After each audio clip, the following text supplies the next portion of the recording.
Kamahonga Kistobuak Oji Eskamiwi Oji Eskamiwi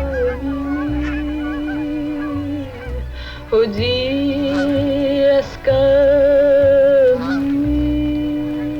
Akui Tsitsi Kitabukan Kazaldami Odanak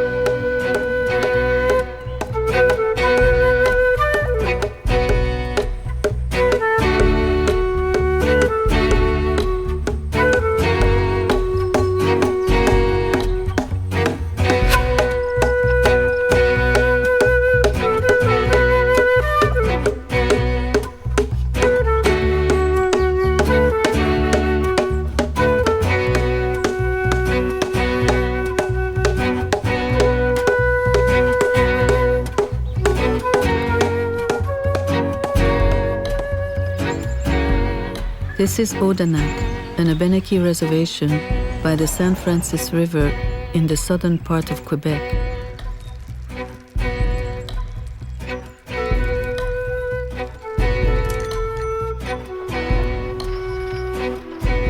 My name is Joe Benedict. I was born here in Odanak in 1926. At those days, everybody used to make their own baskets or canoes, whatever, in the front yard, and we always to get together and have tea or something. The village here too was a real nice place to stay. There was always something going on. We used to have parties and a lot of holidays. We had parades. Ce que je me souviens le plus, c'est la fierté qu'on avait à ce moment-là. C'est comme si tout le monde venait nous voir parce qu'on était fiers.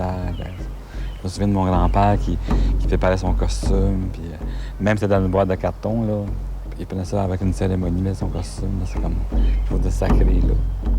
Les senteurs de cuir, les costumes étaient faits en cuir. Ça, je me rappelle de ça. On dansait, tout le monde était costumé, puis c'était la grosse fin de semaine, puis tu voyais la côte, là. Ce qui était l'estrade, sur le bord de la rivière, là, c'était plein de monde, là. La messe en plein air, c'était vraiment impressionnant. Puis belle soirée aussi passée chez mon grand-père. Ça jouait aux cartes quasiment tous les soirs, puis ça jasait, puis moi je me mettais dans un coin puis j'écoutais ces vieilles histoires-là, là. Plus ou moins vraies des fois, là. Ça racontait plein de choses. Toute chanson qui perd son air demande un petit verre de bière. De toute chanson qui perd sa faim demande un petit verre de vin. J'ai entendu des dizaines de fois, mais c'était toujours le fun pareil d'entendre ces histoires-là. We used to have a lot of fun. We used to group up like 10, 15 guys. We used to go in the woods and chop wood and then make a big fire and make some tea out there and drink tea and toast and no butter. And then we used to set our traps for rabbits. There was a lot of rabbits. We used to skin them right there and cook them right there. That was fun then. Well, we didn't have any money. Back in 1930, there was no money. Anybody had a penny. On jouait au hockey dans le chemin avec des petites crottes de cheval. Ils gelaient, puis c'était pas moi qui m'aurais réussi chaud dessus, mais ça faisait mal en tabarnouche, ça péjorait. C'est tous nos passe-temps qu'on avait. And everybody used to accept anybody in the house. Let's say I went to Jesse's or over to Elsie's. If I went in there and they were eating, I could just go sit at the table with them and eat just like if I was there all the time. You were at home wherever you went. Oui, I was only Tumi mas Mikol Damok. Wazi de Maktali Nibnavi dit. Je me souviens d'avoir entendu parler à Abenaki. Il y en avait encore plusieurs qui parlaient à Abenaki.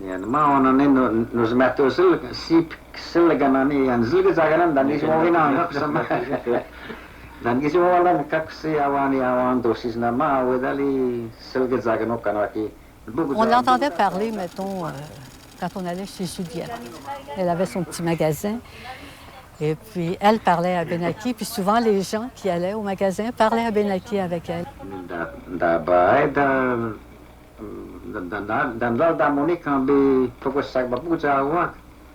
C'était tellement chantant, tellement doux, qu'on avait l'impression qu'ils ne pouvaient pas se disputer. De toute façon, ils riaient presque tout le temps. Tout ce qu'ils disaient, c'était plus drôle en Abenaki. Elles étaient très, très gaies, puis toujours en souriant. Alors, ça donne une impression que les gens devaient bien s'entendre et qu'ils avaient un caractère très aimable, très gai, très joyeux. Je pense que tous les jeunes ici, de ma génération, ont fait des paniers dans leur enfance. Et puis on aimait ça. C'est ma mère qui nous a élevés en faisant des paniers. Elle en a fait de toutes les grandeurs, je pense, mais elle était surtout spécialisée dans les tout petits paniers minuscules, des petites épinglettes qu'on appelait, en frêne et en foin d'odeur. Et puis ça, je me souviens, ça se vendait 75 cents la douzaine. Alors, ça en prenait des douzaines pour aller faire un petit marché. Elle travaillait tout le temps. Maman se plaignait jamais. When I was very young, we were all in business, all in the basket business. All the different families went to different places to sell their baskets. We went to New Jersey, others went all over the United States. And in the fall, we'd all come back, and everybody'd go to the train to see what families came and if they had a good season or a poor season. And that went on maybe for the whole month of October. And it was in those days that the nicest houses on the reserve here were built. My mother was making baskets, and I was helping her. That's how I learned. Oh my God, she wasn't getting much. She'd get maybe $15 a dozen. We had to make a lot of dozens when you have to feed a family. That's how we used to work till 10, 11 o'clock at night to finish them. They had a lot of workers here working for my father. Mm-hmm. We used to have a house where they'd build on and build on. And in the back there, that was strictly for baskets. And that's where my grandmother, she worked there.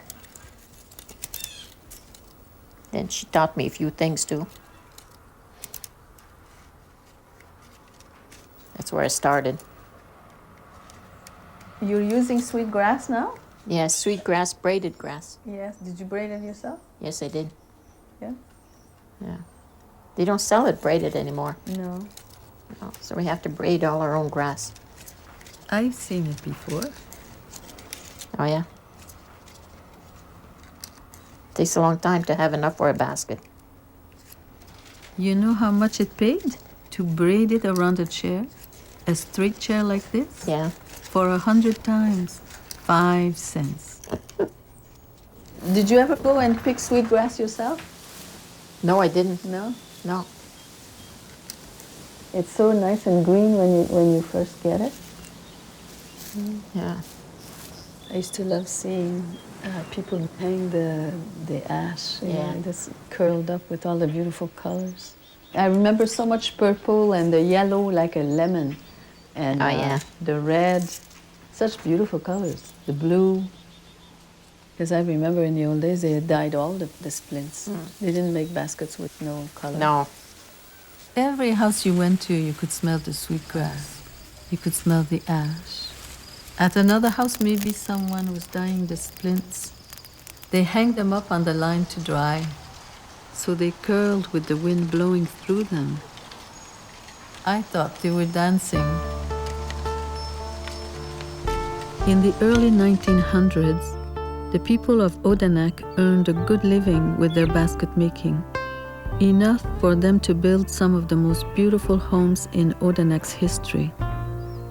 Even though New England was their territory, border crossing became difficult, and they stopped selling in the U.S. Indian Affairs took over the management of the basket business, and the Abenaki were forced to sell their baskets to the government store. Their earnings diminished to the point where they barely made a living. This canoe comes from Odanak. I'm guessing it's probably from about 1890. The reason why I say that is this canoe has some of the original sewing with the spruce root.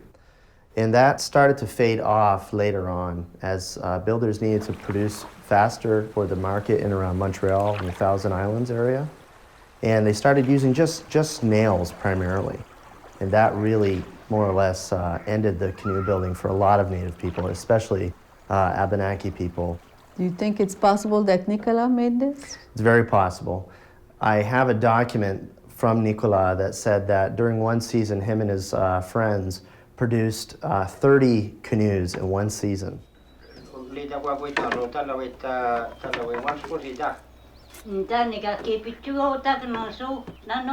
more likely this is one of their canoes than anyone else.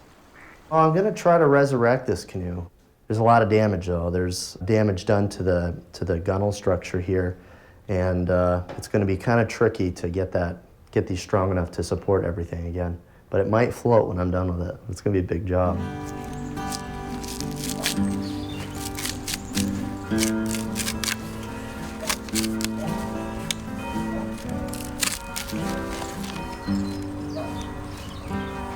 Ma mère est Abenakise. Quand j'ai eu 5 semaines, mon père est mort. Donc ma mère est revenue dans son village avec ses 3 petits-enfants. C'est là qu'on a été élevés, dans la maison de nos grands-parents. Mon grand-père avait planté des plaines. C'est de la famille de l'érable. Et puis tous les printemps, on avait de l'eau de plaine. On buvait l'eau seulement, on ne la faisait pas bouillir pour la faire en sucre ou en sirop. Et ça sentait bon parce qu'à côté de la maison, il y avait des grands pins. Ils sont toujours là. Et c'est ça que ça sentait au printemps. Quand ça dégelait, on sentait les aiguilles de pin. C'est ça mes souvenirs d'enfance. On était vraiment en harmonie avec mon frère et ma sœur. C'est une trinité, on était toujours ensemble. Ils sont décédés maintenant tous les deux, alors je suis toute seule de notre famille de 3 enfants. Je suis allée à l'école qui est maintenant le musée. Quand j'ai eu 7 ans, l'école a fermé et on nous a placés pensionnaires de l'autre côté de la rivière à Saint-François-du-Lac. En fait, les souvenirs les plus forts, c'était qu'il y avait des religieuses qui n'aimaient pas les Indiens. Nous, on était des Indiens. On savait ça depuis toujours, tellement que moi, quand j'étais petite, je pensais que le monde entier, c'était des Indiens, parce que nous, on était des Indiens. La première journée, par exemple, qu'on est arrivé dans cette école, la sœur nous a fait lever, puis elle nous a dit « Vous autres, les petits Indiens, vous êtes toutes pareilles, vous êtes toutes des paresseux, vous êtes toutes des ci, vous êtes toutes des ça. » Ça commençait bien l'année, il faut dire. Et justement, je pense que ça a miné notre esprit dès qu'on est arrivé. On n'est pas parti sur un bon pied du tout, du tout.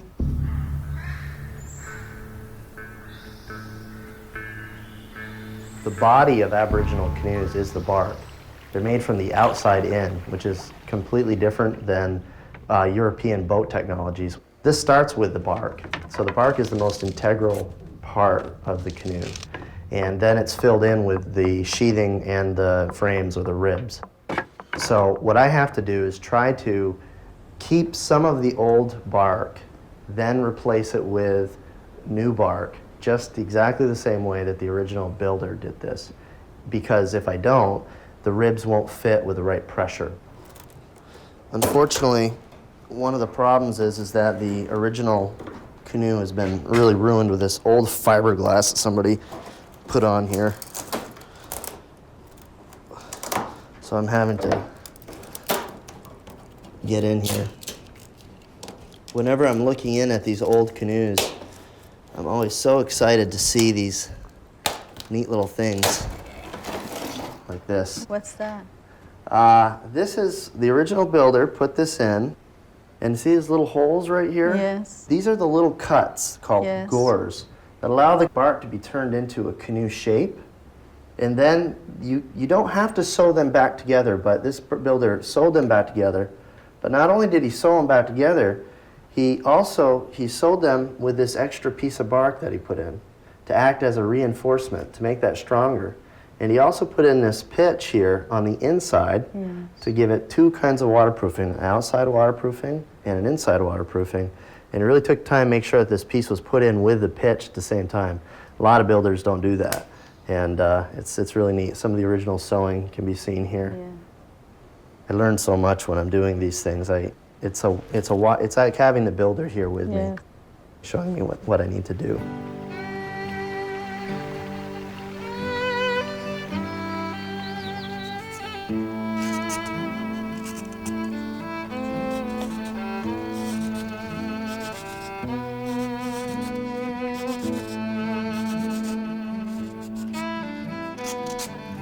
Je fais mes montants du fond. Je suis en train de les séparer. Celui-là, c'est pour un 8 pouces. Ça fait longtemps que tu en fais des paniers? Depuis une quinzaine d'années. Oui? Oui. Puis qui t'a enseigné? Beaucoup de dames, dont ma grand-mère Yvonne aussi. Plusieurs dames de la réserve. Puis maintenant, je donne des cours. Ah bon? Je l'enseigne tous les étés aux jeunes, mais vont-ils en faire plus tard? Je ne sais pas. Mais ils s'impliquent beaucoup. Ils aiment s'en faire quand même, là. Ouais. Le frêne est difficile à trouver. Il n'y en a presque plus sur la réserve. Et puis le foin aussi, c'est assez... ça coûte cher. Parce que juste un petit peu de foin d'odeur, là, je fais venir de Maria, là, Gaspébiac, c'est 40 $. J'en ai vraiment pas beaucoup. Et puis le frêne, il n'y en a presque plus, là.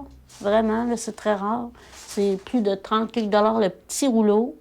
Ma grand-mère, elle a fait vivre toute sa famille avec ça. Mais moi, j'y arriverais pas. On serait vraiment pauvres. Je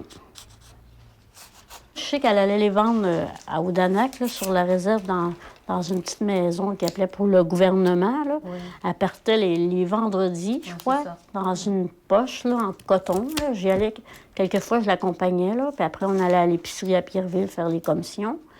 Puis elle les vendait pour vraiment pas cher, mais ça, déjà au départ, tout était calculé. Il enlevait le matériel, il soustrayait du prix le foin, le frein, fait qu'il ne restait plus beaucoup d'argent. Elle avait vraiment pas beaucoup d'argent. Mais avec ça, elle arrivait à nous faire plaisir à nous autres, les petits-enfants. Moi, elle m'achetait souvent des souliers, n'importe quoi, des petites poupées en papier, toutes sortes de choses pour nous faire plaisir.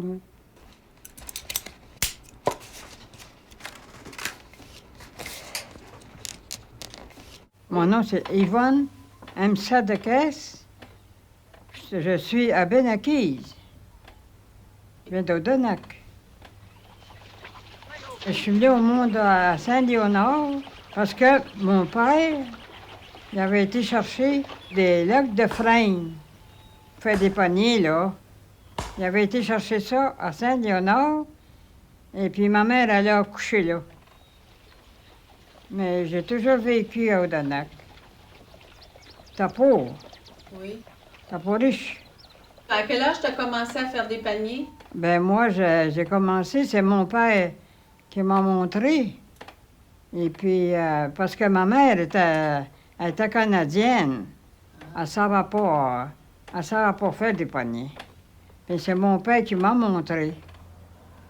On faisait des paniers, mais on les vendait à Pierreville. J'ai eu 2 filles, 2 enfants. Parce que j'avais de l'ouvrage de paniers, là.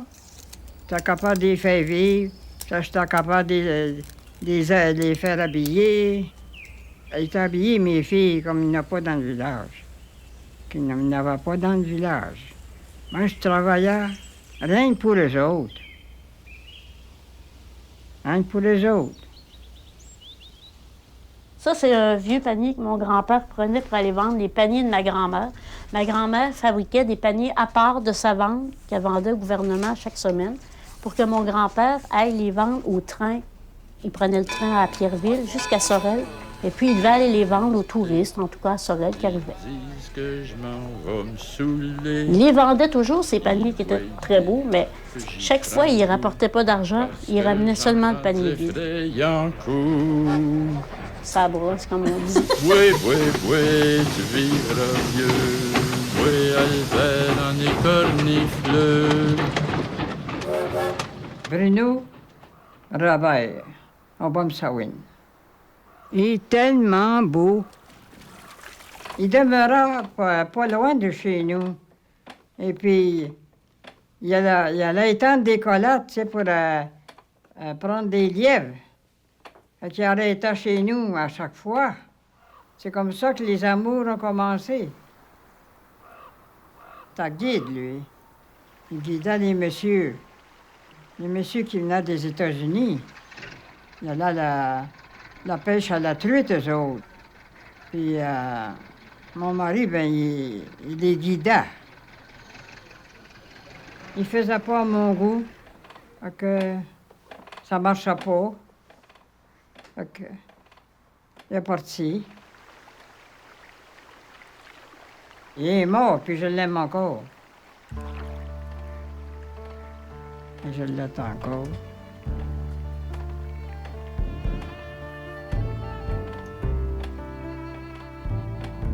At first, I was a hunter. Did a lot of hunting. Started when I was going to school. Muskrats, beaver, fish. I was a guide, a whole bunch of us. But they're all disappeared. The best time was when we were working. When you're guiding, you work in the woods and on the lakes, fishing, carrying canoes. 80 miles of territory to choose from. To bring all the families, children. Some of them used to come by plane. Rich Americans, rich Canadians. Some would come for 1 week, some for 2 weeks. Like the Clarks used to come for a month. No, we were working for the Shawinigan Water and Power. And Hydro-Quebec took over. How much would they pay you? That depends. $6 or $7 a day. But if you weren't guiding, you had to cut 2 cords of wood a day for the camp. If it was in the spring, you had to make the fire in the tourists' lodge to heat the place up before the tourists would get up. And a lot of fun. There's a myth that big birch is no longer available.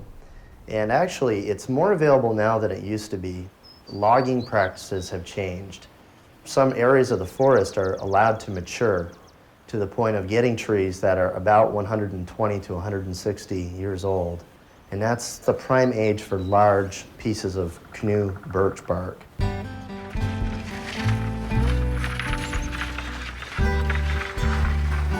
I go out there with a backpack and some modern tools, some old tools, and I actually climb the tree and I peel this off of trees that are standing and peel this all by hand.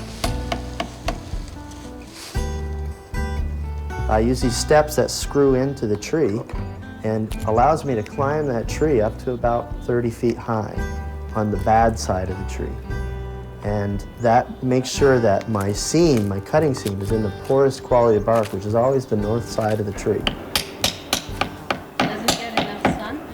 Well, it's cooler, wetter, and darker, and allows fungus to grow on this side. And the bad side has to correspond with what will work in the boat, because I'm not just peeling bark for, anywhere. The shape of the trunk has to work for the canoe too. And if it doesn't, you'll have problems when you go to work with it. Mon premier travail en tant que professionnel, j'ai commencé à 13 ans avec mon oncle Charles. Mon oncle Charles, tu te souviens de lui? Oui. Il avait un commerce de paniers et puis de petites pagaies en bois, tout petites, et des petits tomates aussi. Et puis, il m'avait demandé de travailler pour lui. Il me payait 25 cents la douzaine. J'avais 13 ans. Et moi, je faisais des têtes d'Indiens sur les petites pagaies, puis les petits tomates. Oui, les petites rames. Oui. Et puis, bon, la première année, c'était 25 cents. Après ça, je faisais ça 3 ans de suite. Après ça, le commerce, il marchait pas très bien. Après ça, c'était 20 sous. Après ça, c'était 15 sous. Mais ça a été ma première expérience professionnelle. Ça fait très longtemps que je dessine. J'ai fait des affiches pour des conférences sur la non-violence et sur la justice, la conservation des langues autochtones, un peu de tout. Et puis, de fil en aiguille, je suis connue maintenant, surtout dans le monde autochtone au Québec. Je fais des sculptures, mais c'est pas des grosses sculptures parce que j'ai pas la place pour le faire. D'habitude, c'est de la récupération. C'est du bois de construction que je colle, que je découpe. La petite déesse rouge a été faite comme ça. Le jeu d'échecs est fait en défense de chevreuil et en ivoire, des dents de morse et en acre. J'ai choisi Glooskap, qui est le héros mythique Abenaki, ou Waban-Aki, parce qu'il est connu par tous les peuples Waban-Aki, par exemple chez les Micmacs, chez les Wampanoag, chez partout. Tous les personnages qui gravitent autour de Glooskap, je leur ai donné un rôle dans le jeu d'échecs. Le premier homme qui sort d'une vague, par exemple, et la première femme qui est sortie d'une feuille. J'ai trouvé ça chez les Micmacs, avec le même héros mythique. Je voulais que ce soit à partir de la culture abénakise.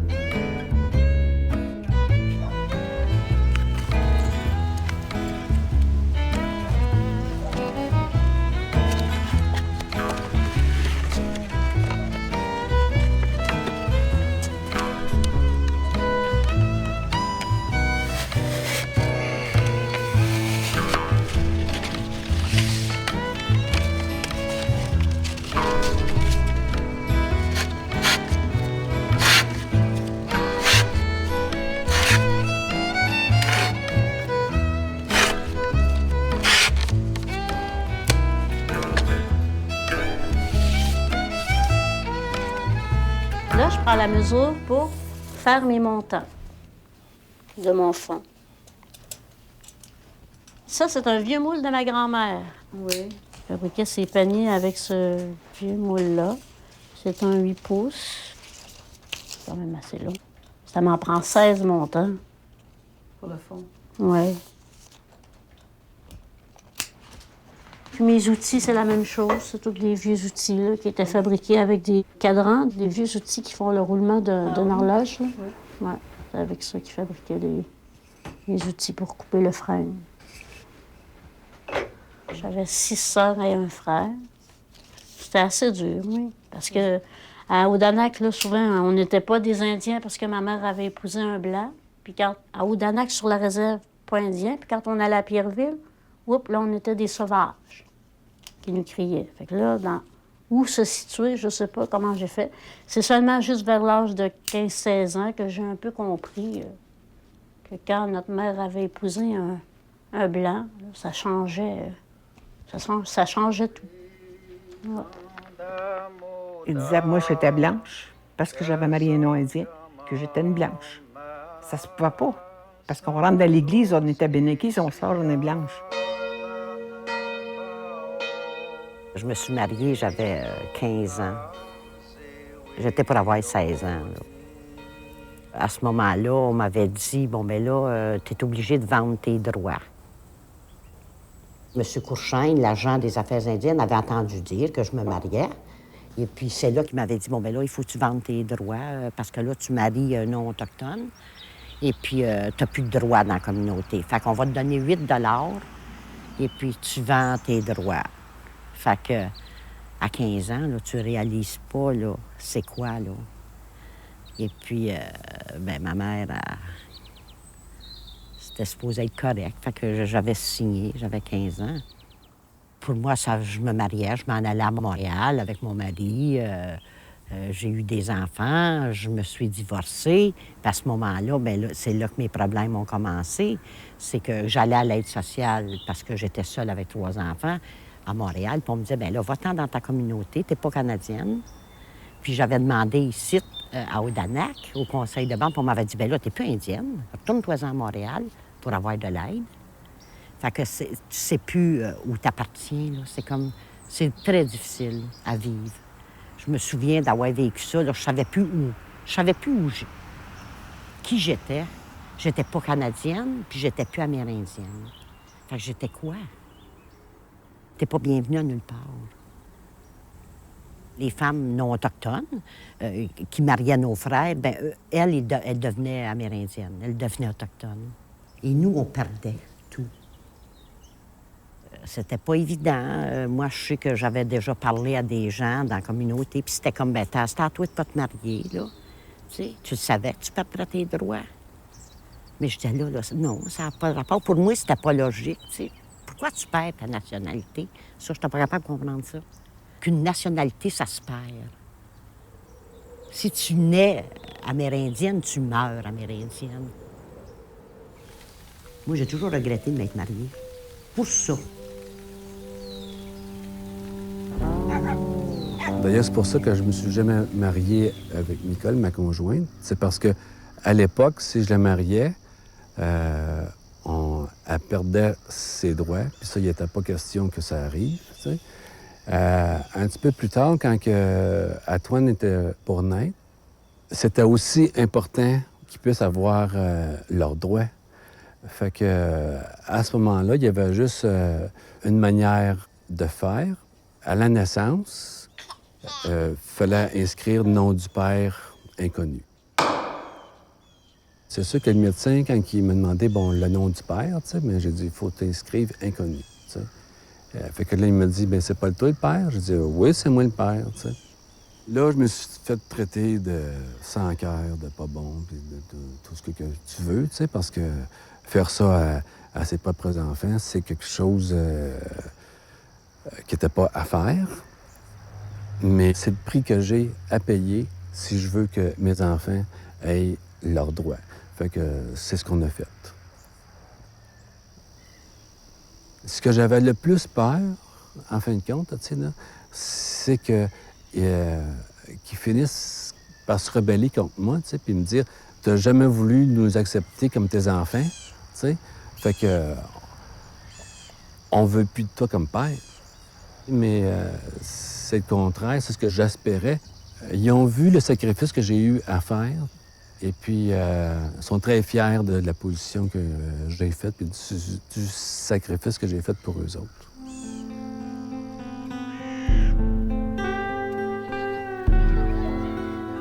Ma mère avait perdu ses droits en mariant mon père, mais on n'était comme pas considérés comme des Abenaki. On était des Blancs vivants sur la réserve. Pour certaines affaires, on n'était pas intégrés. Où il y a des gens de mon âge, de ma génération, qui ont encore des réflexes de dire, ben, regarde, c'est pas un Blanc ou t'es un Blanc. Ou, tu sais, mais je pense pas que les gens, ils n'ont pas été encore assez contaminés là, par ça. Là. On dirait qu'ils n'ont pas vécu. Vraiment, la grosse impact, c'était vers les années 80-85. Ça, c'était vraiment, là, tu sais, ouais, mais toi, t'es pas un vrai. T'sais, moi, j'étais un vrai. Toi, tu fais pas partie de la troupe de danse parce que t'es pas un vrai. T'sais. Plus tard, ils ont eu besoin de nous autres, de moi et de mon frère, parce que ceux qui étaient les vrais, ils voulaient plus danser. Mais là, il y a besoin des Abenaki de second ordre là, pour faire partie des troupes de danse. Bien, nous, on n'avait pas de médicaments de payer, on n'avait pas de cours de dessin ou autre chose. Moi, j'aimais bien le dessin, j'aurais voulu en avoir des cours. On pouvait même pas prendre l'autobus. Hein? Les gens s'en allaient, eux autres. Bien, les gens. Nos petits amis, là, qu'on avait dans l'arrière de chez nous, qu'on jouait avec eux autres. Mais eux autres, ils avaient le droit d'embarquer dans l'autobus, mais pas nous. Nous, il fallait qu'on s'en aille à la pluie, au vent, à la grêle, qu'il fasse n'importe quelle température. On avait presque 1000, pas tout à fait, à faire à pied. Pourquoi? Quand j'étais jeune, je ne savais même pas pourquoi. Bien, c'est parce que moi, je me regroupais avec ceux qui étaient comme moi. Fait que je me sentais pas trop à part, parce qu'à côté de chez moi, puis pas trop loin, j'avais mes amis qui, eux, étaient comme moi, des métis, si on peut dire. Ouais. Avec eux, je jouais plus qu'avec les autres, qu'eux aussi, ils se séparaient ensemble. Les Indiens, on peut dire, les vrais Indiens, là. Ouais.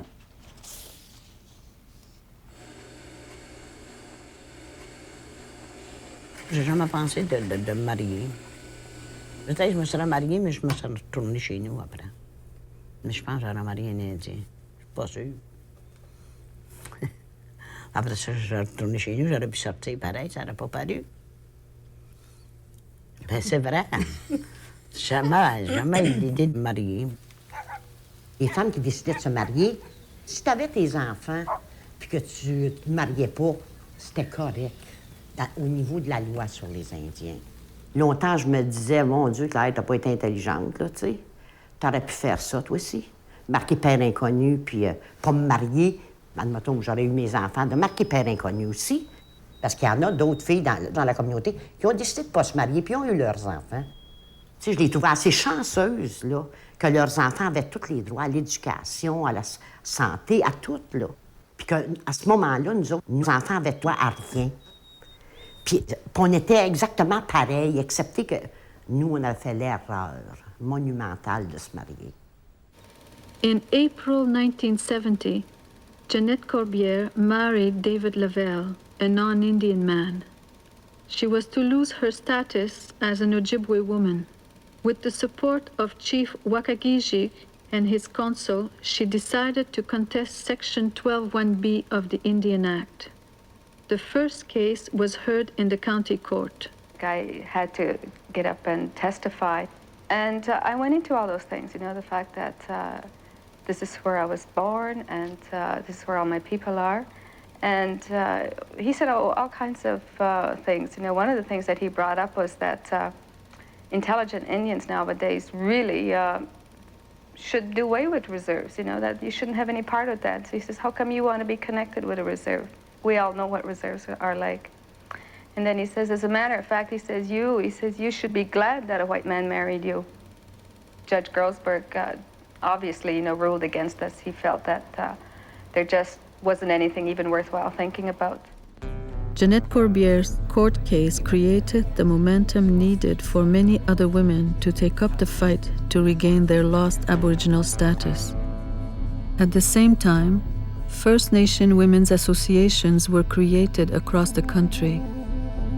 In 1983, Prime Minister Trudeau held a constitutional amendment conference for Native rights, and Aboriginal women pled for equality in the Constitution. I had a vision that I one day would be free again, free to be myself, to be an Indian. I lost that freedom 45 years ago, to be buried beside the ancestors in the sacred burial grounds, to be able to own property, to be able to live in freedom on the land the white fathers carved out for our ancestors to call home. Oui, Bernard, j'ai Madame Obomsawin avec moi. Madame Obomsawin, est-ce que vous avez l'impression que les premiers ministres et les différentes délégations ce matin ont compris le sens de vos revendications? Je crois qu'ils comprennent. Ils font peut-être semblant de ne pas comprendre, mais je crois qu'ils comprennent cette chose-là. On espère aussi, pourtant, ça fait plusieurs années qu'on travaille, on lutte pour cette chose-là. Un jour va venir. And it did arrive. In 1985, Aboriginal women in Canada regained their status with the enactment of Bill C-31. C'était la meilleure journée que j'ai eue quand ils m'ont appelé d'Ottawa pour me dire que vous avez gagné. Vous avez gagné pour votre identité, ce que vous voulez. Mon Dieu. Les gens, je me suis mis à trembler, puis tout. Fait que j'ai dit, attendez une minute, m'asseoir. Elle dit, oui, vous avez gagné. Je dis, vous êtes bien certaine parce que, tu sais, après avoir tant travaillé, là, puis faire dire ça comme ça, là, on a peur que ce soit pas vrai, que ce soit une joke, quelque chose de même. Mais non, elle dit, c'est vrai, vous avez gagné. Ça a été passé au gouvernement, puis c'est accepté. C'est le C-31. 20 years later, the next generation is faced with the same problem. The Quebec Native women meet to discuss the implications of Bill C-31. Because I think right now we're at another crucial stage in our in the challenges that we have, and if we are to rectify, you know, the current situation, and if our children are going to be able to survive and to benefit. Now's the time that we must do these things. Là, on se bat encore. La lutte est encore pour nos petits-enfants. Il y a encore la même chose qui se produit. Les petits-enfants des femmes qui ne se sont pas mariées, ils sont reconnus. Mais les petits-enfants des femmes qui sont mariées, comme moi, mais mes enfants sont enregistrés. Ils ont un numéro de base. Mais ma petite fille, comme les petits-enfants, ne sont pas enregistrés. C'est ça, la lutte qu'on mène. Mais ce que je trouve doublement pénible, c'est d'avoir perdu ma fille, qui est décédée d'un accident de voiture, ça fait 3 mois. Charlie, elle n'a plus de mère, puis en plus, Charlie n'a pas le droit d'avoir la maison de sa mère. Charlie n'a pas le droit à rien de la communauté, de ce que les autres peuvent avoir. Ça, je trouve ça inacceptable. Sa mère est morte, c'est comme si tu n'appartiens plus dans la communauté. C'est le message, parce qu'elle n'a pas le droit d'avoir la maison de sa mère. Face à la loi, elle n'a pas le droit. Charlie est Abenaki aussi. Elle est Abenaki. The Indian Act was enacted in various forms almost 150 years ago. One of its first titles was An Act for the Gradual Civilization and Enfranchisement of Indians. The theory was that as Indians became more civilized, they would be allowed to take on status of white people. And this was something that could be looked forward to, and that they should all aspire to. And that context is important, because when we speak of the discrimination against Indian women contained in the Indian Act, and which is still there today in many forms, it is part and parcel of a history in which the way in which we were going to get rid of the so-called Indian problem was we were going to get rid of the Indians. And we were going to do it nicely, being Canadians, we were going to kill them with kindness. Aboriginal women are still facing both personal and institutional forms of discrimination. The 6-2 cutoff, what we call the second generation cutoff, Quebec Native women argued at the time in 1985, was defining Indians out of existence. The AFN termed this second generation cutoff a form of genocide, which it is. But look at the historical context of the Indian Act and you can see why it exists. Explain to us what 6-1 is, 6-2, what is that? Those were definitions that were created with the amendment to the Indian Act of 1985. In fact, the date is, it's almost 20 years now. It's April 17th, 1985, when Bill C-31 was enacted, and it created a classification of people that would be entitled to Indian status. And 6-1 is when you have 2 parents who are status, and so when the child is born, they are registered as a 6-1. A 6-2 is where there's only 1 parent who is status, and so that person would be classified as a 6-2 status Indian under the Act. And after that, the next generation, should that 6-2 person marry a non-Indian person or non-status person, their children would not have the legal status. The Indian Act eroded our right to our dignity and our right to identify who we are and where we come from. And as a young Secwepemc girl growing up in my nation, in the Secwepemc Nation, I was always introduced as I am the granddaughter of Alex and Lucy Thomas and Faustine and Andy Manuel. And the Indian Act doesn't honor that lineage of our peoples. We have songs and dances that honor our stages of life, girls and boys, men, grandmothers and grandfathers, and it honors that interrelationship that we have, that sacredness that we have walking on this earth.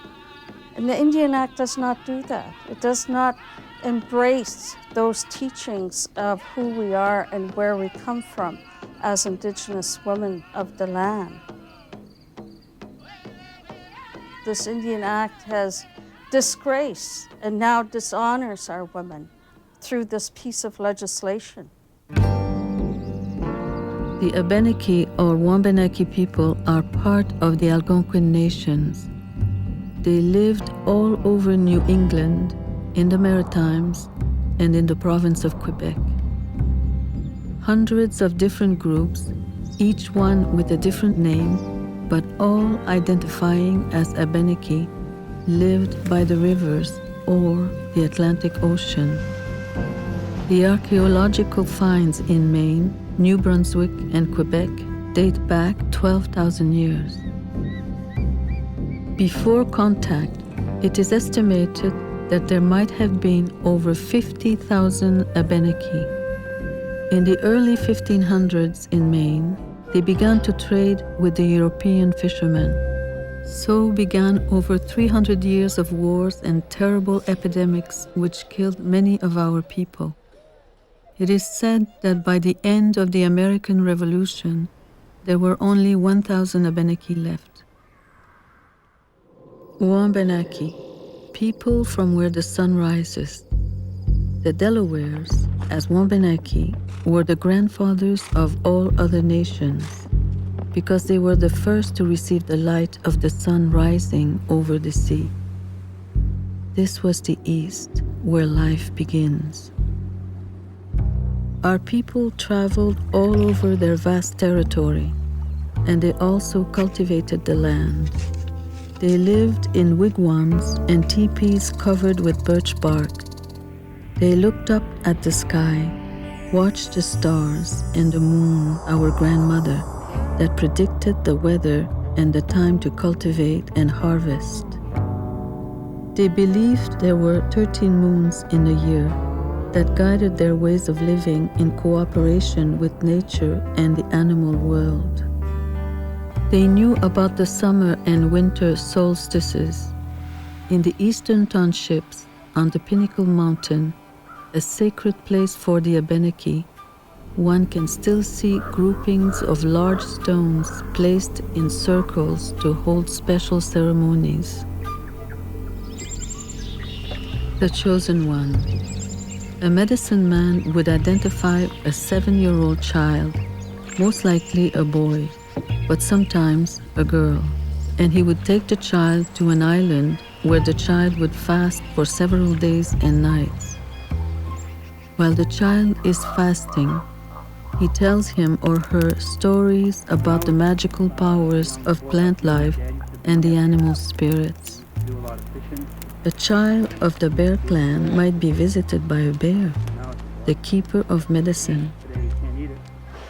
Depending on the kinds of dreams, animals, or birds that would come and visit the child, the medicine man would decide if the child was a good subject.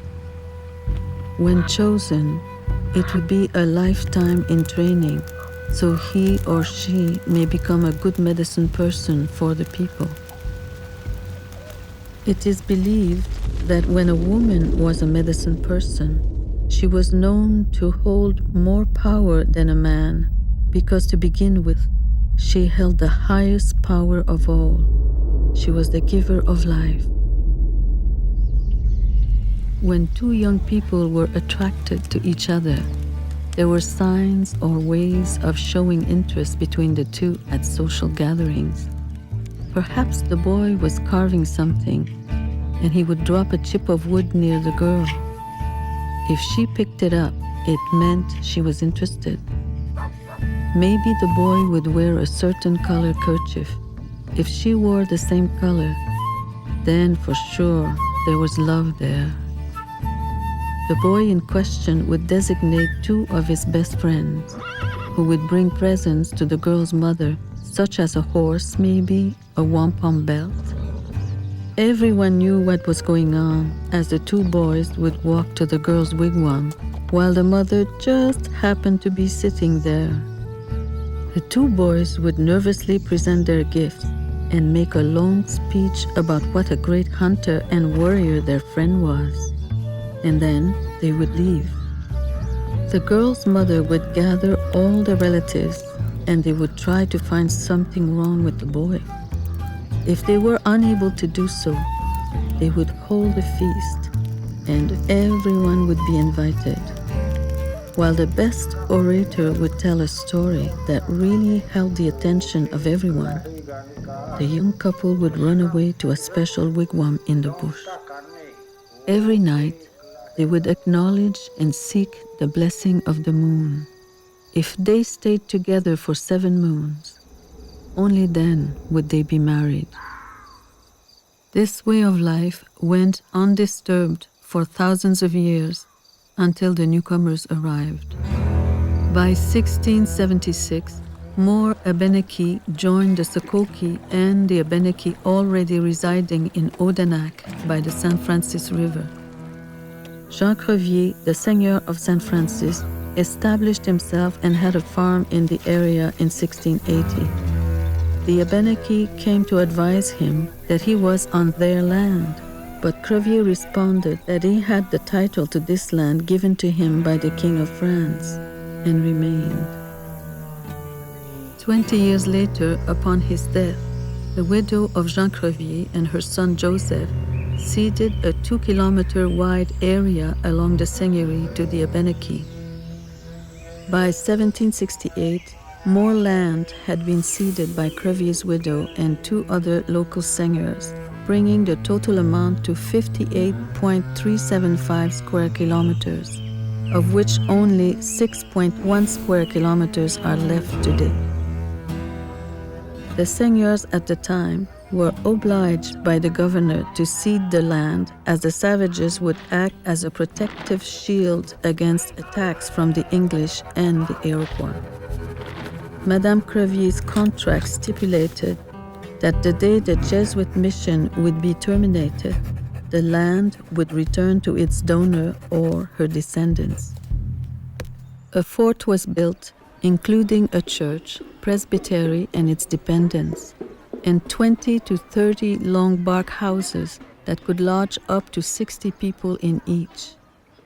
The Catholic Church was well established in Odanak, and their control went unchallenged until 1823, when one young Abenaki, Ozonkiline, walked 300 miles with only a blanket on his back, at times following the coal train track, all the way to Dartmouth College in New Hampshire.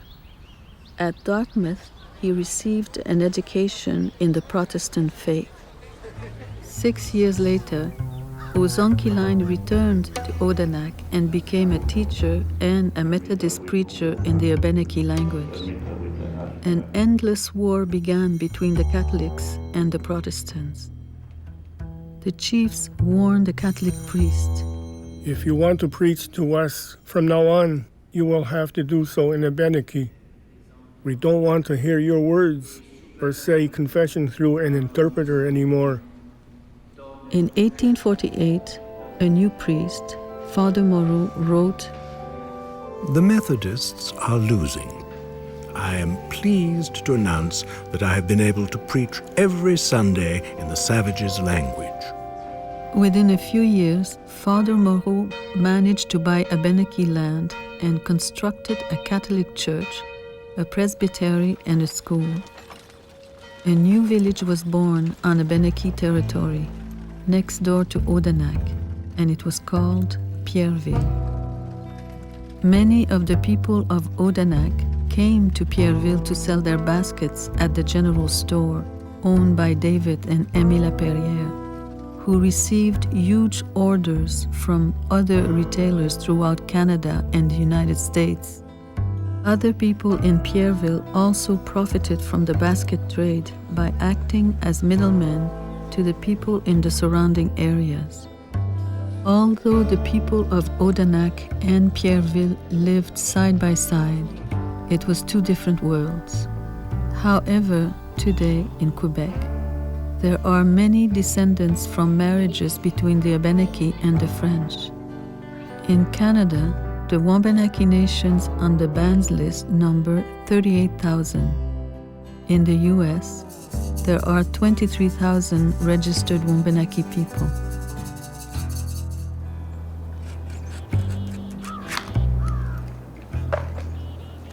Bark When they find it in archaeological digs, it's very rot resistant. It doesn't decay. And this bark still behaves the same way as my brand new bark does. You know, this bark's 130 years old. If somebody handed it to me, I wouldn't know that this was 130 years old. It's just like bark today would be, fresh bark. It's amazing material.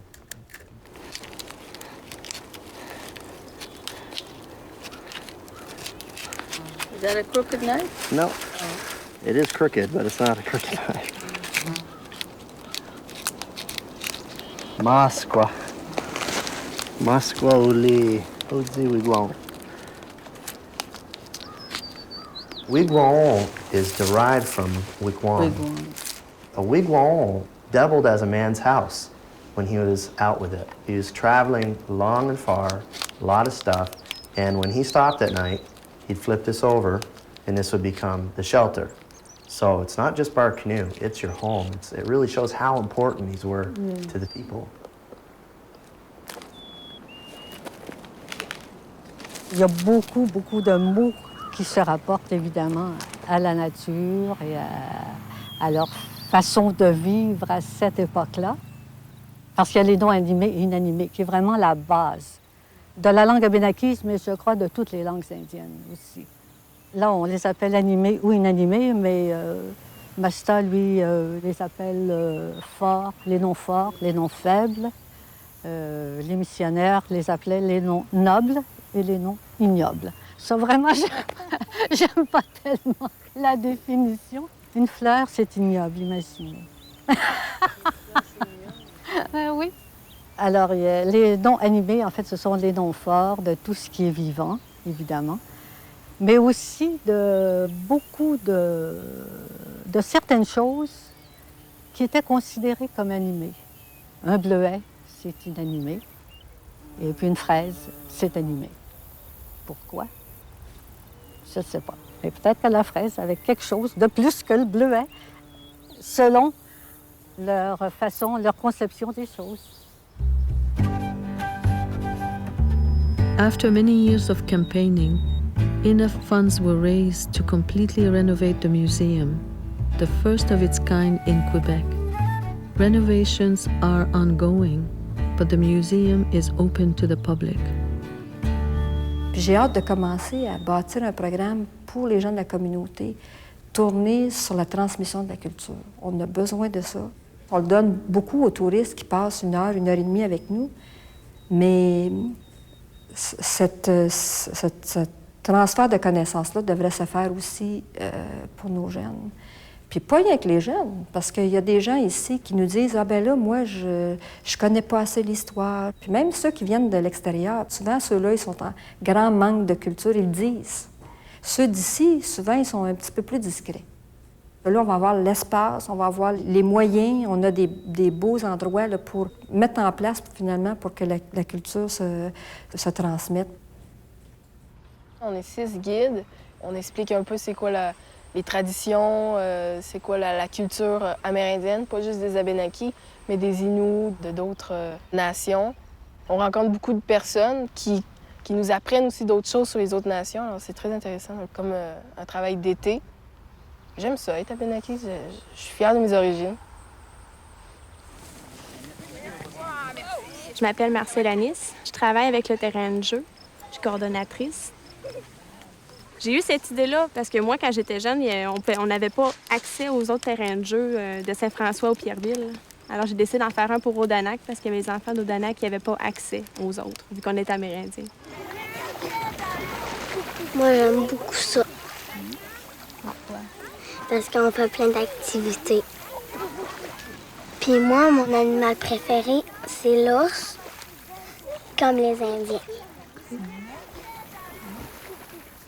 Puis moi, je suis indienne. Je suis à moitié québécoise puis à moitié amérindienne. J'aime ça parce qu'on peut dire aux autres qu'on est comme eux, qu'on n'est pas différents.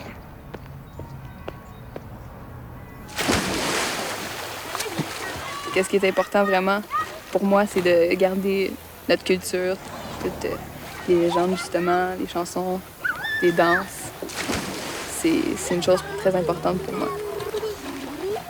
J'aime beaucoup les enfants. Oui, c'est sûr que des dures passes, mais on les aime toujours. I went to school here in Odanak, where the museum is now today. The school was okay, but except that we couldn't talk Indian, we couldn't speak Indian at all. The nuns didn't want us to speak Indian, and the priest neither. We had a priest, his name was Joe de Gonzague. He was very rough with the kids. Il était bien sévère, M. le curé de Gonzague. Il nous prêchait, tu sais. Il prenait une chaise, puis il s'assisait sur une chaise, puis là, il nous prêchait jusqu'à midi. Surtout sur la boisson. Il n'aimait pas la boisson. If you went out with a girl, and if you were more than 2 or 3 days, he'll ask you, you going to marry that girl? You say no. Well, he says, you leave her alone. You're going back home. And she's going back home. You couldn't go out. And you couldn't go swimming with girls and boys down the bottom of the hill there. We used to go swimming down the bottom of the hill. You used to have those... If you see, he used to come right down there, and boy, you went up the hill fast. Il n'aimait pas les veillées de danse non plus. Il était bien sévère.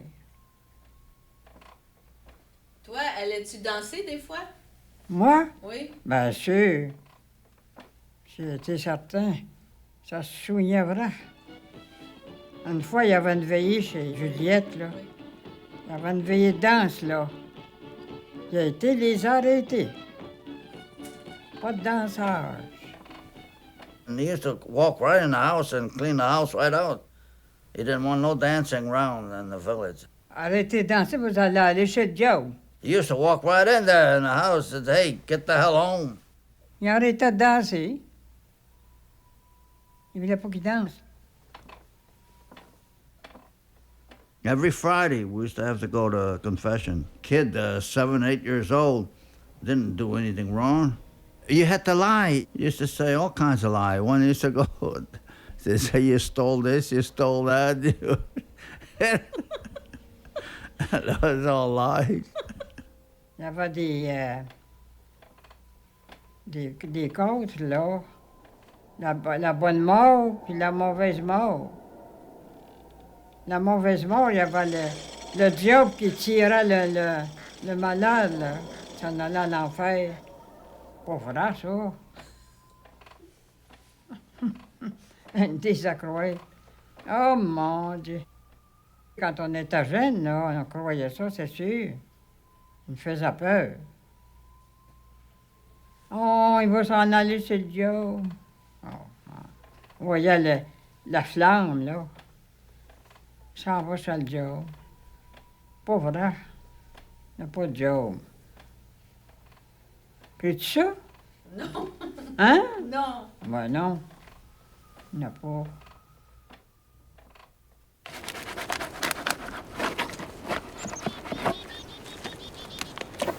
You have to do this all around the bar? Yeah, this is winter peeling. And this time of year, for the winter bark, I use a disc, and I call it a frisbee. Sometimes you use a piece of bark itself, that's the old way, and you roll it in between the tree and the bark, like a big pizza cutter. A lot of the builders preferred to cut trees down. Winter peeling is a lot of work, standing like this. If you do it like April, just when the trees start to grow again, before they've really gone into their full growth period for the summer, you can actually peel the bark off the tree, and the tree won't go into shock. It will start to form a scar, and the tree won't die.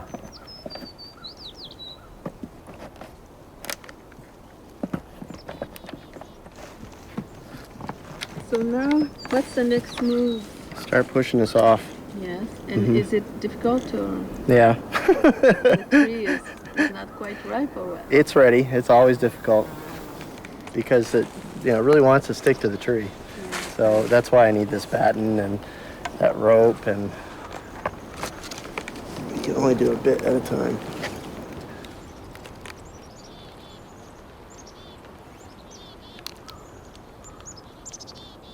When I start pushing and working that off, I want that whole sheet to come off as a unit together, so we don't get any sudden rips, because I'm really after one sheet, on a continuous sheet, that will do the whole canoe. Moi, quand j'étais jeune, on n'avait pas... Bien, il y avait moins de blancs à sa réserve qui restaient à sa réserve. Maintenant, il y en a plusieurs. Mais il faut vivre avec ça, à cette heure. Moi, j'en ai marié un, blanc. On était tous pareils parce qu'on est plusieurs qui ont marié des blancs. Nous autres, quand on a pris nos droits, j'étais contente parce que sans ça, toutes les choses que mon père avait, nous autres, on n'aurait pas eu le droit. Parce qu'on était à 4 mariés avec des blancs. Fait que nous autres, on n'avait droit à rien. Fait que ça n'aurait pas été normal, là, tu sais, de ne pas avoir rien qui appartenait à mon père. Moi, j'ai peur pour mes petits-enfants. Parce que moi, mes petits-enfants ne sont pas reconnus. Ils veulent être indiens, ils se disent indiens, puis ils tiennent à leur nationalité. Ils aiment ça être indiens. Puis là, j'aimerais bien que mes petits-enfants aussi soient reconnus. Je sais pas pourquoi, là. On est quasiment comme dans prison, on marche avec des numéros, là, des 1, des 2, les 3. Je suis un C31. T'es un 3. 6-1, puis 6-2, 6-3. Là qu'elle dise encore non, moi, je suis un 3. Moi, je suis deuxième. Indien non inscrit. Je suis métisse. He's what they call number 1. Well, she was married when she had Jeremy, so he's number 2. On est indien, on n'est pas des numéros. Mais ça nous suit quand même, ça.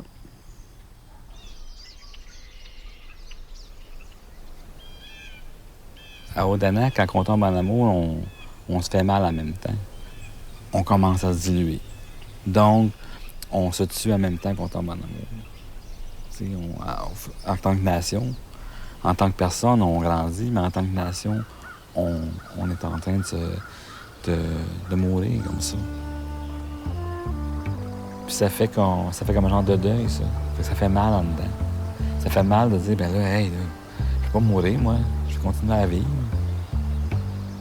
Puis les ancêtres s'y sont battus depuis longtemps pour conserver cette culture-là ou cet endroit-là ou ces choses-là. Puis là, on va mourir. On arrive au bout de cette ligne-là. Là. Puis ça fait mal, ça. On dirait que c'est inévitable. Parce que c'est pas juste avoir un numéro. Là. C'est pas juste avoir une maison, avoir un droit, avoir... tu sais, ça, c'est la partie secondaire, là, ça. C'est important, mais c'est pas si important. Quand tu sais pas ce que t'es, là, faut que tu saches ce que t'es avant. On a un rôle à jouer là-dedans, nous aussi, je pense. Il faut être capable de dire, regarde, tu sais, t'es mon petit-fils, ouais, t'es ma petite-fille, là, tu sais. Donc, je dois t'apprendre des choses, tu sais. Tu dois venir chez moi pendant un bout de temps apprendre quelque chose. Tu sais, l'ancienne méthode, là. Les grands-parents passaient de grands-parents à grands-parents à grands-parents aux petits-enfants. m'a dit go. Moi, ce que je souhaiterais pour mes filles, c'est qu'ils rencontrent un Abenaki quelque part, qui soit évidemment avec les valeurs similaires, qui ont des valeurs à partager ensemble, puis qui vont vivre des choses ensemble. Mais ça aussi, là ma fille, elle me dit, tu rêves, pas. Tu rêves, tu sais. Parce qu'il n'y en a pas beaucoup. Les Abenaki, il n'y en a pas beaucoup. C'est dommage. Moi, je dis, ça serait le fun là, que vous rencontriez plus d'Abenaki, là. Non, c'est pas simple. Ah.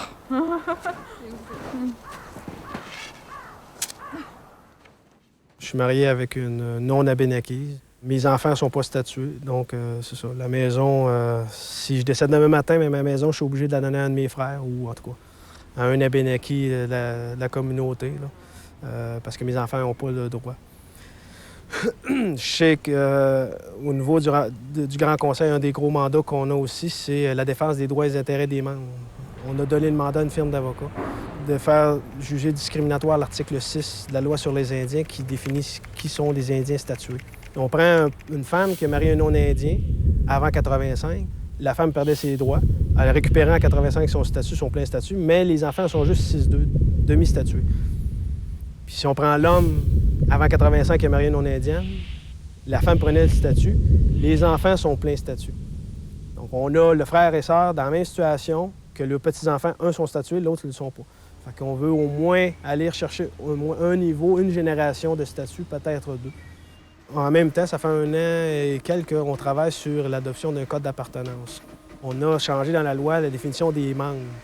On dit indien statué, mais on dit aussi un membre qui est sur une liste de banque en vertu d'un code d'appartenance. Bien, ce membre-là va avoir le droit de posséder un terrain, un héritage, c'est ça, à l'héritage, ou encore peut acheter aussi un bien, une maison ou un terrain sur la réserve.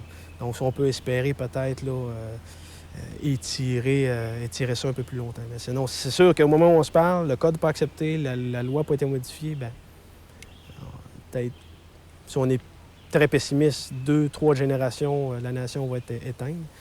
Ça me préoccupe, ça me préoccupe.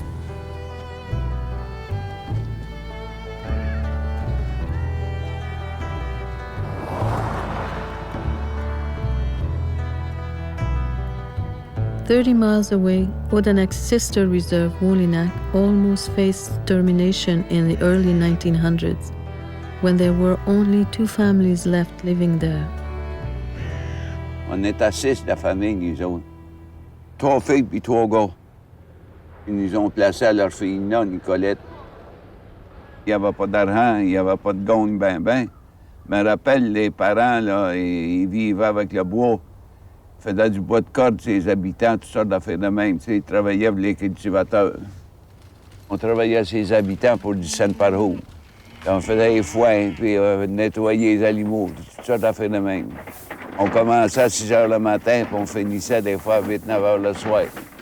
Sans ça, t'étais pas bon travaillant, tu te prenais pas. Il fallait y aller. On était obligés, il n'y avait rien à gagner.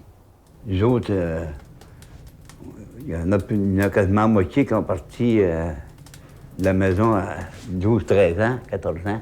Où il allait? On a travaillé ses habitants, partout par là. Mon père, il pêchait, puis il vivait avec du poisson, puis toutes sortes d'affaires. On a voulu survivre avec ça.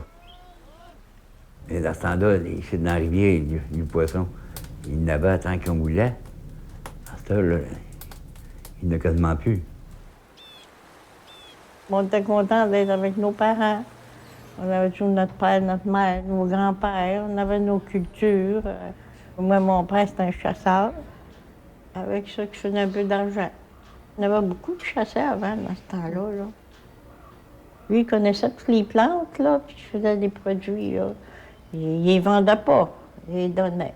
Des remèdes? Oui, des remèdes. Là, le monde, on a cherché des remèdes. Je me rappelle qu'ici, on était 2 familles. La famille des Saint-Aubin, là, de bord de la traque. Après ça, il y avait la maison de ma grand-mère, la mère de mon père. Ici, il y avait un médecin à la bandette qui restait ici. Parce qu'eux autres, s'ils ne gardaient pas la réserve, là, le gouvernement s'en emparait. C'était les 3 seules maisons qui ont resté ici, parce que sans ça, là, c'est le gouvernement là, voulait leur enlever ou ils les envoyaient ailleurs. Là. Puis c'est eux autres qui l'ont gardé. Même s'il y avait eu rien qu'une personne, puis une réserve, ils l'auraient gardé quand même. C'est eux autres qui ont sauvé l'honneur de la réserve, parce qu'ils n'auraient pas eu de réserve à Bécancour sans ça. Je suis bien contente d'aujourd'hui. Parce que sans ça, on serait peut-être ailleurs, je sais pas. Ben notre place, c'est notre place. Hein. The reserve remained relatively small until 1985, when Bill C-31 passed and many people regained their status.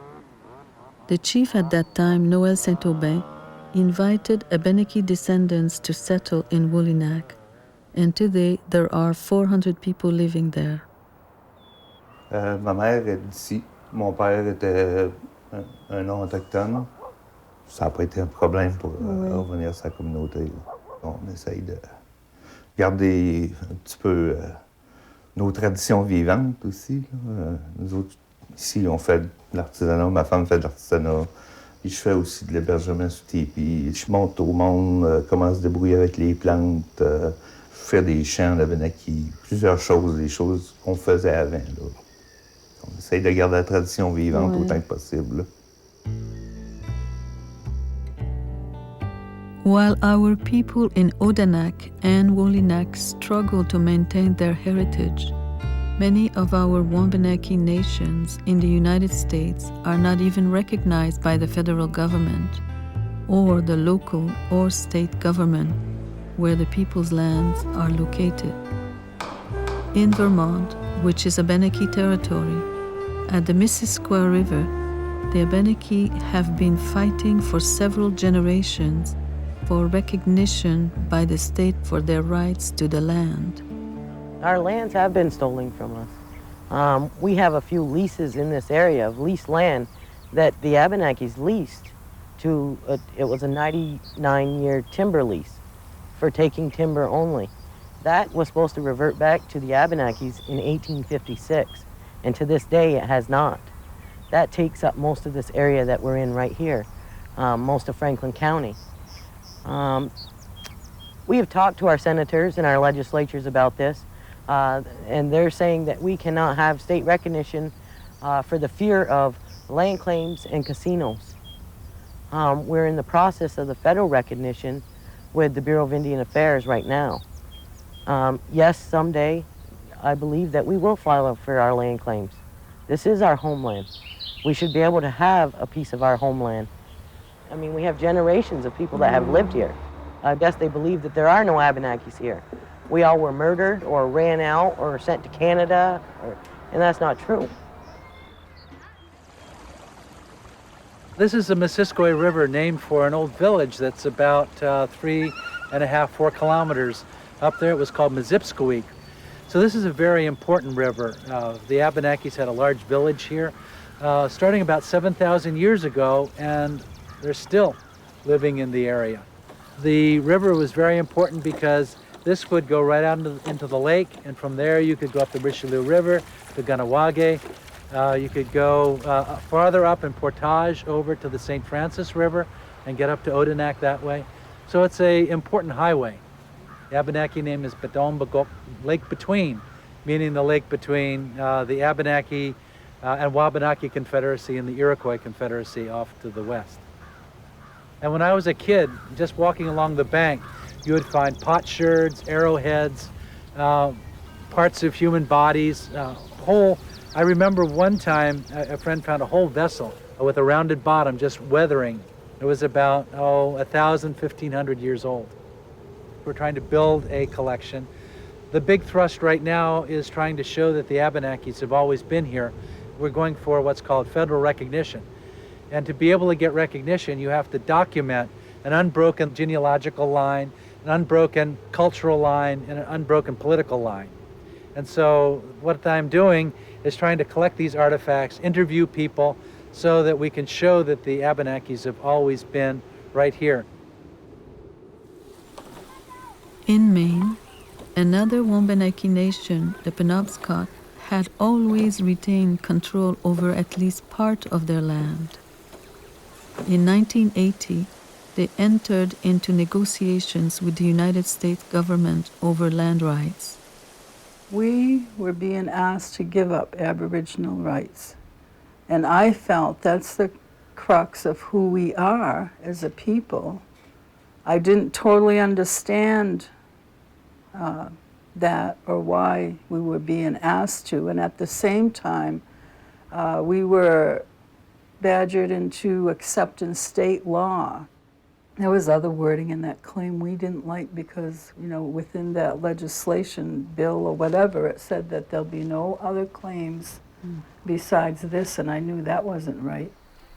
Originally, our territory was about 3/4 of the state of Maine, but we've been reduced to these 146 islands in the river. I believe we are a sovereign people, but in order to be sovereign, you have to act sovereign. Our community now has to, any law that our community passes has to go to the state legislature to be passed, and that's the only way it becomes law. But our people have that sovereignty, and they shouldn't be going to the state of Maine. They should be just making their laws, and we should be able to govern our lands the way we want to. And we fought against the land claims because the land claims gave up a lot more than we got back. Before the land claims, we were able to hunt and fish whenever we wanted to for sustenance. And I mean, it's not that they gave us that right, it's just that we always have that right. But yeah, they can come over now. And I think, according to some people, they can even come onto our islands now, some of the game wardens, the fish and game wardens. But I've never seen any over there yet. And if I did see them over there, I would send them away because I feel they have no right over there. See, the people have to be together in order to exert their sovereignty. If the tribes would do it all together, like the Penobscots and the Passamaquoddies in the state of Maine, the Holton Band of Maliseets, and if they all decided that they don't want the state to interfere in their tribal affairs, you know, then what can the state do? If the tribe, you know, if they're all together, there's no way the state can come in and arrest the whole Penobscot Nation or the whole Passamaquoddy Nation. I was born here in about the mid-30s, and I've always considered this my home. This was my great-grandfather's farm quite a few years ago, and then it came down through the family to my grandfather, then to his children. And I've had this connection with it for quite a while, you know, being born over here. There used to be a ball field up here, and as a kids, we used to come up here and play and run all around this area. I made it a point to move back in the late 70s, and I had my trailer right over here and for quite a few years. And people say that Wadey was living down in the swamp, but I don't think they realized how beautiful it was down here, what I had for the woods and all the different plants. I've got the white maple, the white birch, this white oak. It's really beautiful back here. About 97, I retired, and I said, well, okay, walk a different path you've always wanted to. So I did, and I started attending a lot of spiritual type of gatherings and learning what I could. And then about 3 years ago, I did a fast and received my pipe from William Nevins. I know that I had healing powers at one time, but because of my lifestyle, I guess I lost them. I don't know if I could ever recover them again, but I would like to try, you know, so I could heal and teach and basically just try to be a good person, you know. That's what I'm striving for. These baskets that we sell in our shop are from all over. These baskets are made by Deborah Gabriel Brooks, and her mother was Mary Gabriel, who we call our national treasure. She passed away, unfortunately, a year ago this past July. And her signature is the handle. And after Mary passed away, her youngest daughter, Debbie, started utilizing Mary's signature handle in her baskets, which I think honors her mother in a special way. I love being around the baskets and the basket makers. And there's a strong history in a lot of the people that live on the island. I remember some of their family members who used to make baskets. And my mother used to visit a lot, so we were always around the basket makers. Now, when I was growing up, I'm 58, and I don't mind. I worked very hard to get here.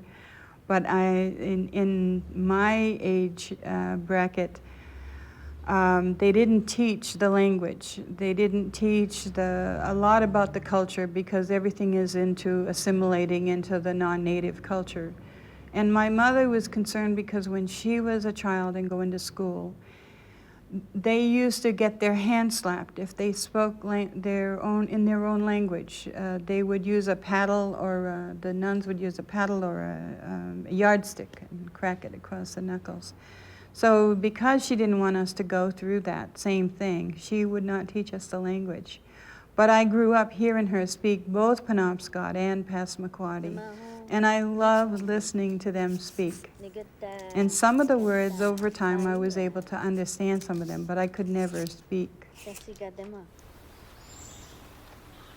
Our children are lost within the mainstream society, and for them to come back, we as a people have to start stopping our mad dash within the society and stop like the old people used to do. Touch the earth, breathe the air, feel the sun upon our face. I work here at the museum. My ancestors are around me all the time. And I have to stop and take a listen once in a while to what they're trying to tell me so that I'll be able to teach my children and try to teach other children within the community. We are very fortunate now within our schools because since 1980 in the land claim settlement, when we became a federally recognized nation of people, we had the right to learn about our language and about our culture. So it had to be integrated into the school curriculum. And so since that time, there have been kids learning our language and the aspects of our culture throughout their school year. Anikum Whole Life Center is the name of this place. What that means in our language is the house of the spirit. One of the things that we want to do is to be able to reconnect back to the life ways of the Waban-Aki, and the life ways of the Waban-Aki is to honor and the natural laws from our Mother Earth. So it's reconnecting the youth and the families back to the environment, working with the youth who are central to our communities. They will be the leaders, and we are raising Waban-Aki leaders who will continue the work of our ancestors.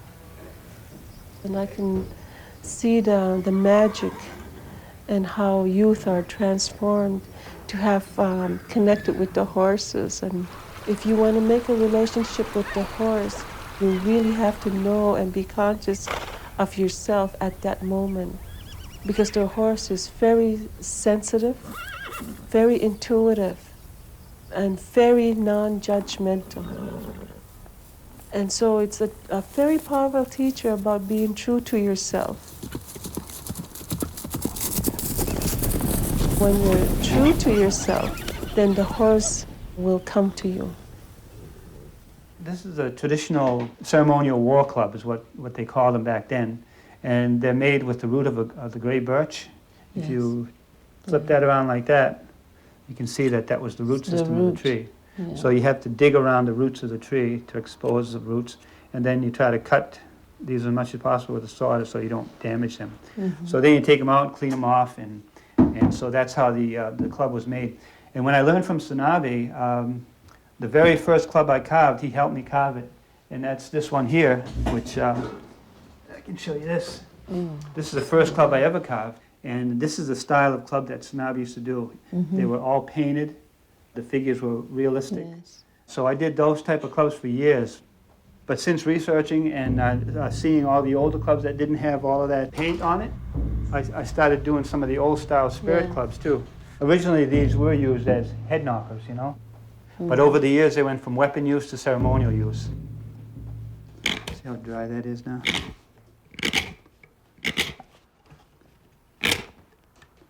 Normally I'd do this as soon as I got it.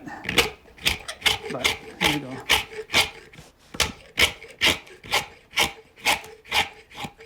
This is a traditional carving that's been made for centuries by our people.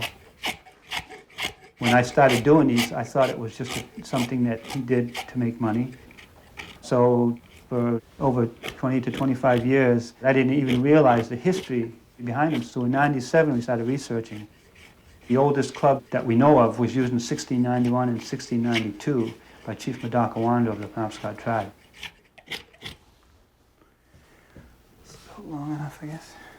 When you take all the little feeder roots off of this and you kind of take all the bark off the larger roots, then you start seeing something in the root system.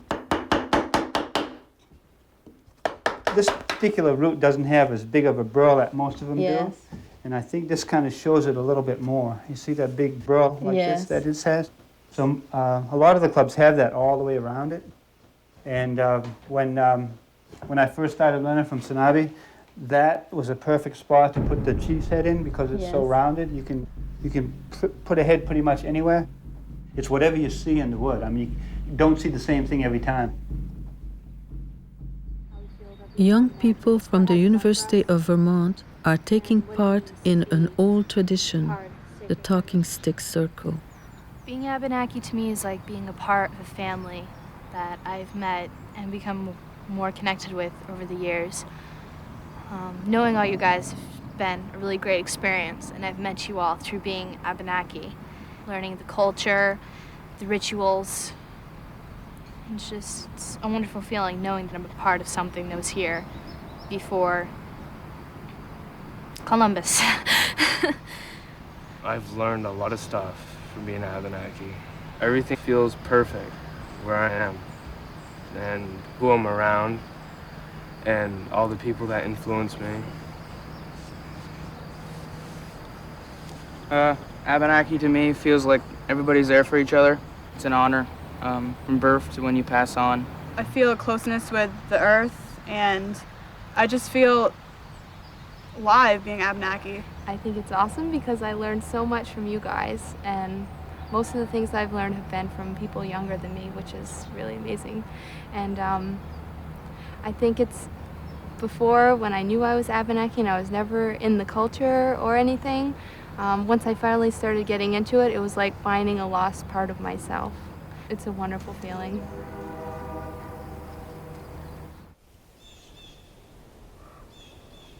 When I was young, when a person wanted to sweat or fast, they went in the woods by themselves. You know, when they stayed there 3 or 4 days, and then they'd come out, because they were kind of worried about the priests and the missionaries. They always try to scare us, like say, you're working for the devil, you know. And that's why we never done it for quite a few years. If there was a man that was sick in a family, the chief went out, and I used to go with him. And we used to collect food and take it to the people, you know. And even if the mother was sick, or when she had a baby, the husband had to take care of the kids. That's what they done, go visit them. I don't care who it was. If they took sick, the chief went to visit them. It don't happen now. You know, there's pretty near every tree you look at is medicine. Like the cedar, that's the one that cured me. I had a bad leg, bad foot.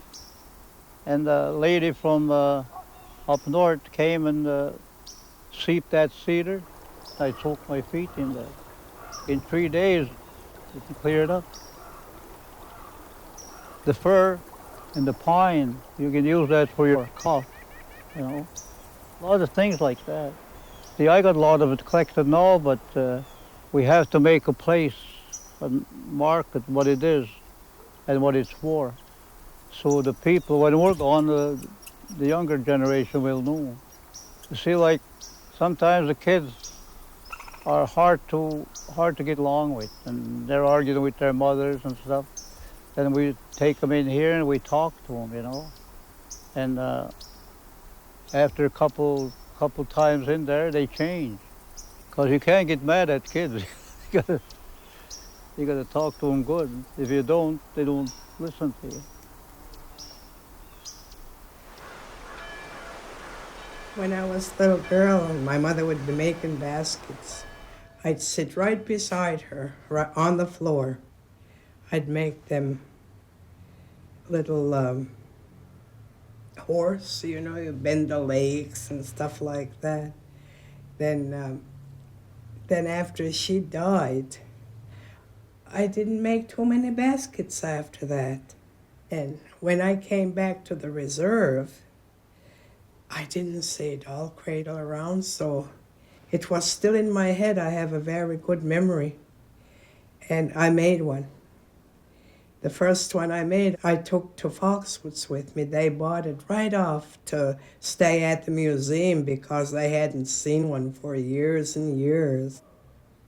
There's one basket that I'd like to make. I can't get it in my head. I seen one in Orno one time. That's a handkerchief basket. It was a little rough, not like the ones I was used to seeing. They make them in Odanak too. Oh, they do? Yeah. I'd like to see how it goes together. I can't seem to get it in my head. I do a lot of it. I just visualize it and it stays there. I started remembering when I was a little baby. Yeah. Yeah. I remember 76 years ago. My father used to play cards and my parents with this couple, and they would wrap me up in a blanket, take me along. I don't remember that part, but one night it must have been 2 o'clock in the morning. The moon was so bright and it was so cold. I could see how the moon was so bright and I was just a little baby. I could hear my parents walking, the crunching on the snow when there's frost. But that's all I remember when I was a baby. Gilno dep kuna set. Tanda lik lamsa asolti kubne. Man gilno ai dep kuna set. Gegeno aduk sikubam sakoha mi majawahan.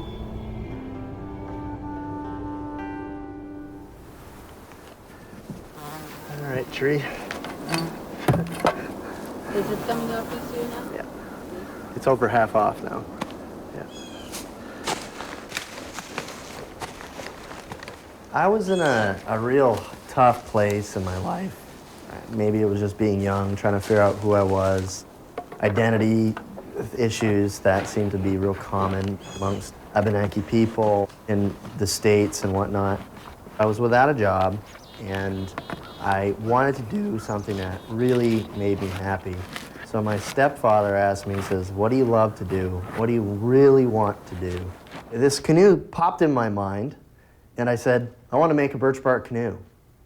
And he's like, why do you want to do that? I said, I have to, I just have to. I have to do this. I realized it was not just about building a canoe. It was about the time you had to be on the land. It was about these old skills, and I started to understand that this was not just a craft, but could be a way of life. You know, Amumbawe, it's just the way of things, the Abenaki way. And that's why I do this.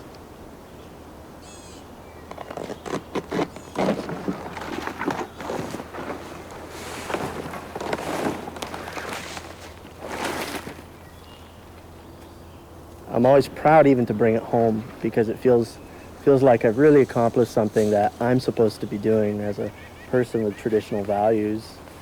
And so it feels very good. It's also very tiring, but it's a good tired.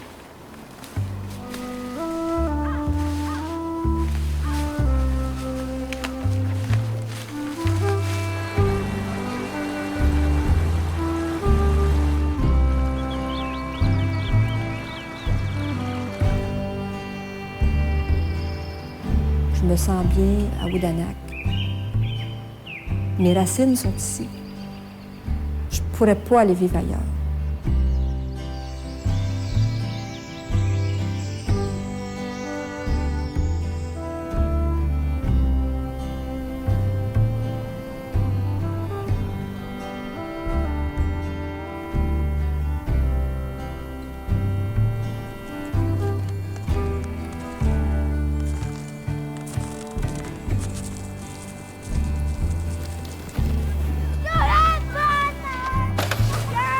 Je pense que c'est important que je sois ici pour ma famille aussi, pour mes enfants, pour leur donner le goût à mes enfants d'être ici autour. Si on s'en va, on se déracine tous. Quand mon grand-père chantait au Odanak, ça voulait dire quelque chose, puis je l'ai encore, son chant dans mon oreille. Tu sais, je veux dire, j'entends encore mon grand-père chanter. Puis de tous les gens que j'ai connus, que j'ai dans ma mémoire, tous les gens qui m'ont marqué à un moment ou à l'autre de ma vie, ces personnes-là, je les ai connues ici. Puis c'est ici que moi, je me retrouve bien. J'ai l'impression qu'ils sont là, qu'ils sont avec moi, puis qui m'encouragent, que je ne suis pas toute seule.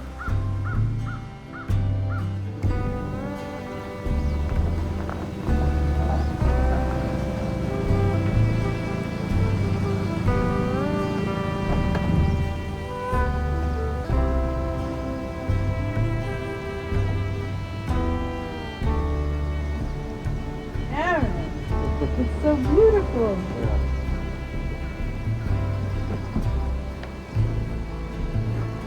Well, that was nice.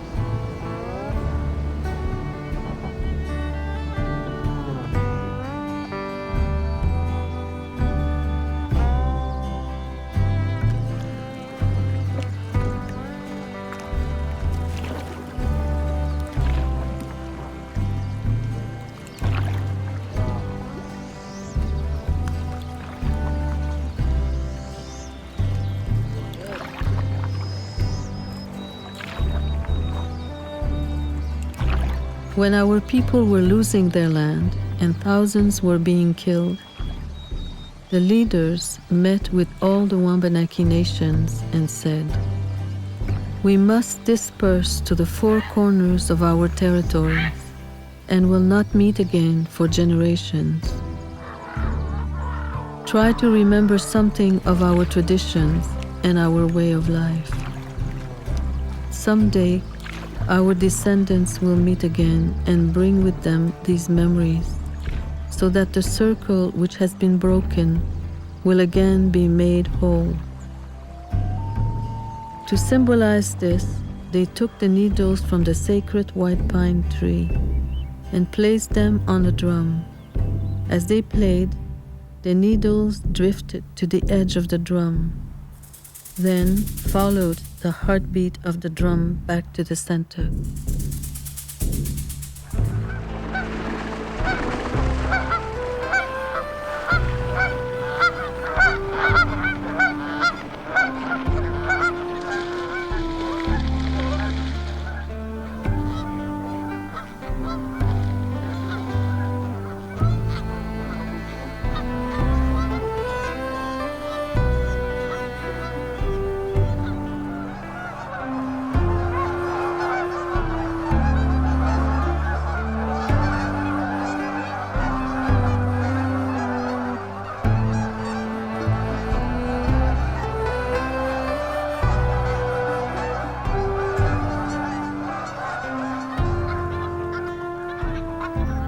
M'daki zi azwatowi nana zi wi nana wi mliksa no wangan da udi pita sanwai wi ne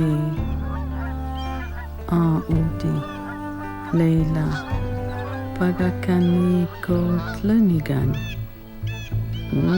da udi ne ma ozo wangan, ne sa on so wangan. Da di.